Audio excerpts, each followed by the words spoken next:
Kepak-kepak gebung, kepak-kepak gebung. Korang nak tahu tak, 27 hari bulan ni ada 2 event besar yang berlangsung, iaitu Jom Heboh dan dekat dalam pameran perkahwinan. So, kalau korang tengah panas-panas daripada Jom Heboh, masuklah sana, ada aircon.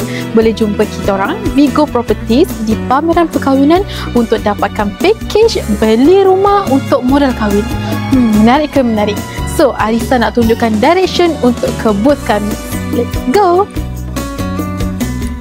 Okey guys, kita berada di pintu utama belah bawah. Bila korang masuk, nampak pentas dan eskalator. Korang naik eskalator sampai ke tingkat 1. Okey, bila korang dah nampak kedai baju dan kedai aksesori, korang straight je sampailah jumpa booth-booth perkahwinan. Bila korang nampak wajan, korang belok ke kanan. Belok ke kanan, nampak pula Elegant Time, kedai jam. Korang straight je, adalah nampak booth Proton dan kedai kasut Emily.